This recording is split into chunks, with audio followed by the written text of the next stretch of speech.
So next हमारा chapter है chapter 4 electronic spectra of transition metal complexes. तो सबसे पहले हम इसका एक बेसिक अंडरस्टैंड करेंगे कि जो हम स्पेक्ट्रा देखते हैं वो एक्चुअली क्या होता है और किस तरह की ट्रांजिशंस होती हैं। So now we are going to discuss this topic basis of electronic absorption spectroscopy. Now in this chapter we are going to discuss about transition metal compounds. तो ट्रांजिशन मेटल कंपाउंड जो होते हैं they are coloured in nature and what is the cause of their colour, because they absorb white light. और जो white light होती है उसमें सारे पार्ट्स होते हैं violet, indigo, blue, green, yellow, orange, red.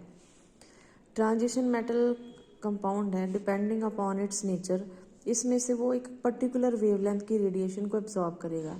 जो पर्टिकुलर वेवलेंथ होती है that correspond to particular colour, right. For example अगर उस ट्रांजिशन मेटल ने रेड कलर को एब्जॉर्ब किया है तो जो कलर हमें ट्रांसमिट होएगा that will be complementary to red. For example green colour is complementary to red. Now why these transitions occur. So transitions होने का रीज़न क्या है? पहले तो कलर का रीज़न क्या है? They appear coloured because of D transition. And what is the cause of D transition? कि जब भी ट्रांजिशन मेटल को लाइगेंड सराउंड करते हैं depending upon its coordination number कि ये 4 है या 6 है, there occur splitting of D orbitals.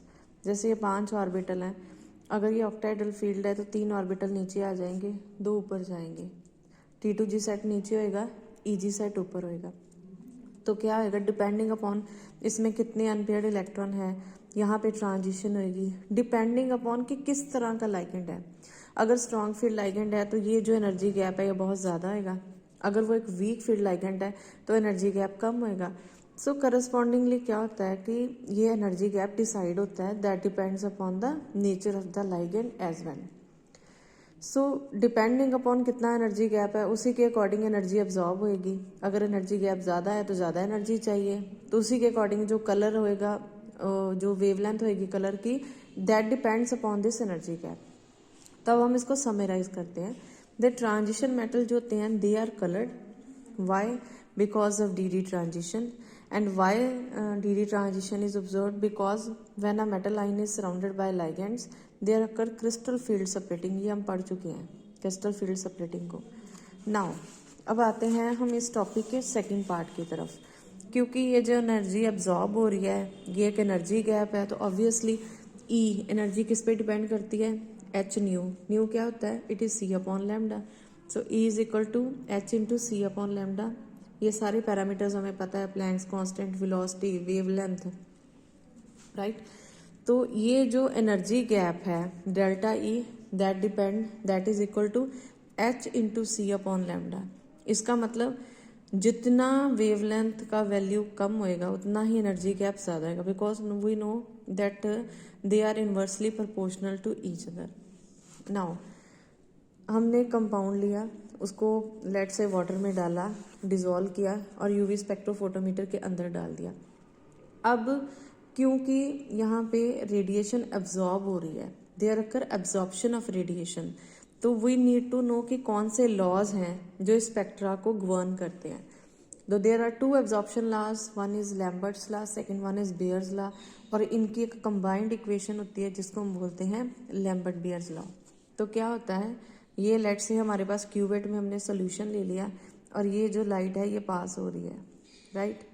यहाँ से पास हो रही है और थोड़ी सी लाइट एब्जॉर्ब होगी। लेट से अगर इसकी इंटेंसिटी 100 है तो 100 में से 40 इसने एब्जॉर्ब कर लिया, 60 बाहर आ गया। जो ओरिजिनल रेडिएशन है उसको हमने बोल दिया दिस इज आई नॉट। जो ट्रांसमिट हो रही है इसको हम आई भी बोल सकते हैं, इसको हम आई टी भी बोल सकते हैं। तो लैम्बर्ट बेयर्स लॉ कहता है कि इन दोनों की जो रेशियो होती है लॉग ऑफ ओरिजिनल अपॉन जितना ट्रांसमिट हुआ, लैम्बर्ट लॉ कहता है it is directly proportional to concentration, Beer कहता है it is directly proportional to path length. और अगर हम इन दोनों को क्लब कर देते हैं तो we can say that this ratio is directly proportional to concentration as well as path length, like this. So we can say that log of I naught upon I is directly proportional to concentration as well as path length. Concentration किसकी? आपने 1 molar solution लिया है, 2 molar solution लिया है, जो solute है उसकी concentration L। Path length का मतलब क्या है आपने क्यूबिट छोटी लिया या क्यूबिट बड़ी लिया, लेट से आपने क्यूबिट छोटी लिया, राइट, तो उस केस में उसकी थिकनेस कम होएगी, इसका मतलब पाथ लेंथ कम होएगी। अगर आपने बड़ी क्यूबिट ली है, वो ब्रॉड है, राइट, तो उस केस में क्या होएगा, उसकी थिकनेस क्या होएगी, ज़्यादा, यानी कि पाथ लेंथ क्या होएगी, ज़्यादा। Now log of I naught upon I is directly proportional to C into L. फिर हमने ये जो डायरेक्टली प्रोपोर्शनल है इसको रिप्लेस किया with the constant of proportionality, और उस कांस्टेंट को हमने एक बहुत अच्छा सा नाम दिया है, that is molar absorptivity constant, right. और इसको फिर हमने सॉल्व किया। So log of I naught upon I, यानी कि ये जो रेशियो है it is replaced by the symbol A refers to absorbance.